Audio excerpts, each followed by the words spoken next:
Om Education Center, Himmatnagar, since 2009, Standard 1 to 12, English medium and Gujarati medium.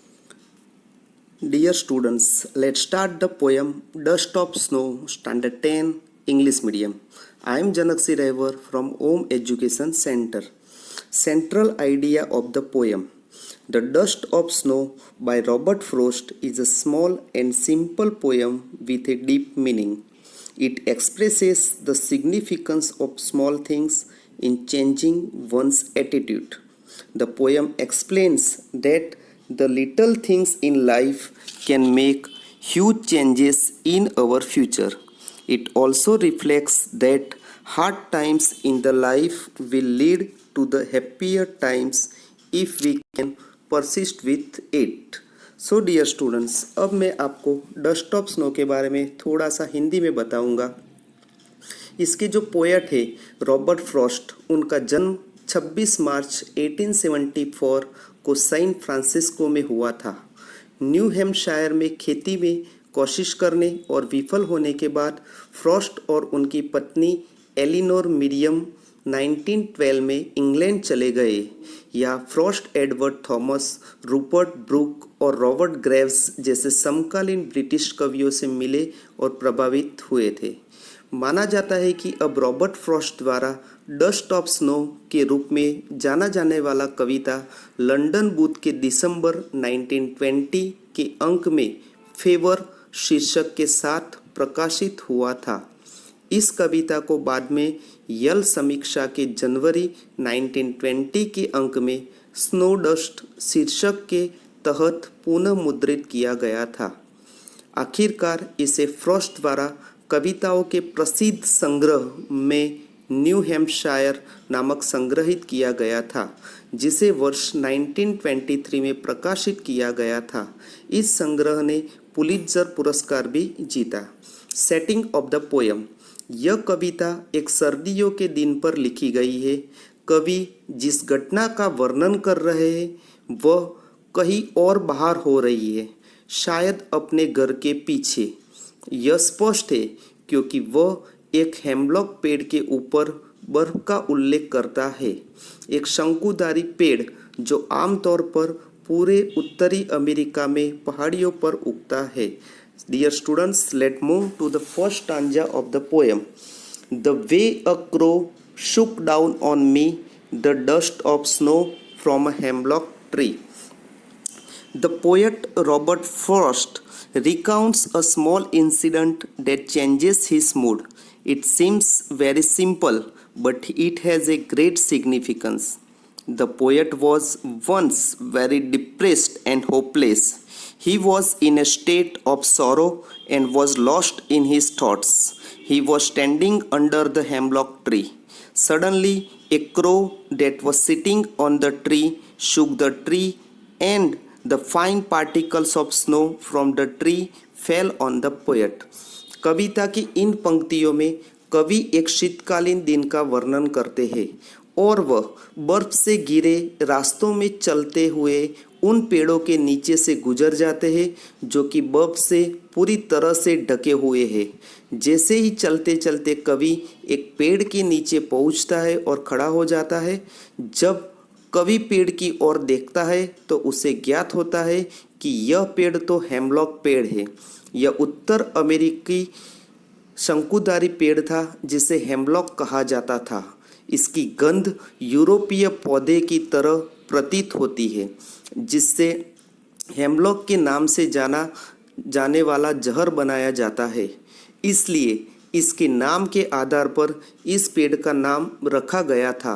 यह पेड़ कहीं से भी आपको पॉजिटिव एनर्जी देने वाली नहीं थी, अर्थात यह कोई सकारात्मक पेड़ नहीं था। और इन्हीं सब बातों के बीच जब कवि पेड़ की तरफ देखता रहता है, अचानक पेड़ से एक कौवा निकल आता है और उसे इस तरह अचानक हलचल करने से पेड़ में लदे हुए बर्फ लेखक के ऊपर पानी की बूंद की तरह गिरने लगते हैं। लेखक यहाँ बर्फ की तुलना धूल के कणों से करते हैं, जिनमें फर्क सिर्फ इतना है कि बर्फ के कण सफ़ेद है। परंतु हवा में बहते ये बर्फ के कण धूल की तरह ही प्रतीति होते हैं। इस तरह इस घटना ने लेखक के हृदय तक अपना स्थान बना लिया। Dear students, now let's move to the second stanza. Has given my heart a change of mood and saved some part of a day I had rued.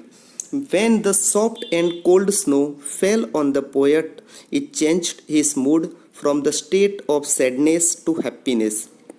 He started feeling soothed, means peaceful and refreshed. This simple incident helped him enjoy the remaining part of the day. He thus became happy as it saved his rest of the day from being wasted and held in regret. इन पंक्तियों में कवि हमें बताते हैं कि किस तरह बर्फबारी के स्नान ने उन पर बहुत ही गहरा प्रभाव डाला था। वह कहता है कि इस बर्फबारी ने उनका मूड चेंज कर दिया।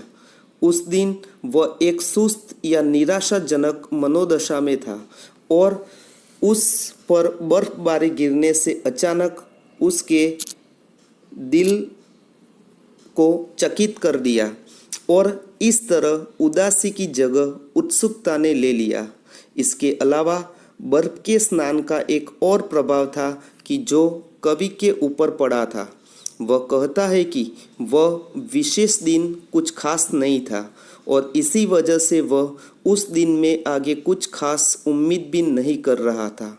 लेखक ने मन ही मन यह सोच लिया था कि वह विशेष दिन बर्बाद हो जाएगा।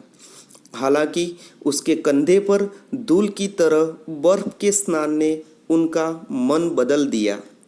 इस घटना ने उन्हें महसूस कराया कि दिन पूरा खराब नहीं था। कम से कम उस दिन का कुछ हिस्सा सुखद रहा था, क्योंकि इस घटना ने लेखक को एक नया अनुभव दिया था कि वह इसे खजाने के रूप में रखने के साथ साथ अपनी अद्भुत काव्य रचनाओं में से किसी एक के लिए उपयोग भी कर सकता था। Now, dear students, I would like to let you know the central idea of the poem. The poem expresses the significance of small things in changing one's attitude. The poet appreciates the beauty of the snowflakes which changed his mood and saved many precious moments from being wasted away. The crow shakes off the snow dust from the hemlock tree. The same way, one can shake off the sadness from one's heart. Now, I would like to explain the message of the poem Dust of Snow. The poem Dust of Snow by Robert Frost reiterates that the little things in life can bring about huge changes in the coming time.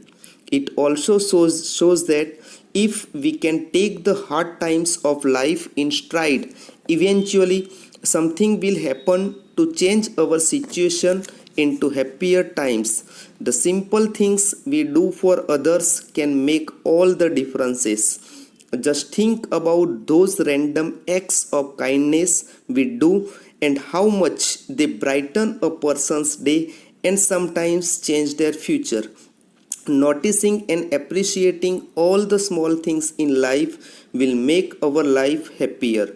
It will also cause us to have a spirit that is willing to change and therefore succeed. So dear students, I hope you guys have understood the poem Dust of Snow by Robert Frost very clearly. I hope you will revise the video and you will listen the meaning again and again so that the concept of this poem is very clear to you. Thank you. Janak Siraivar, Om Education Center.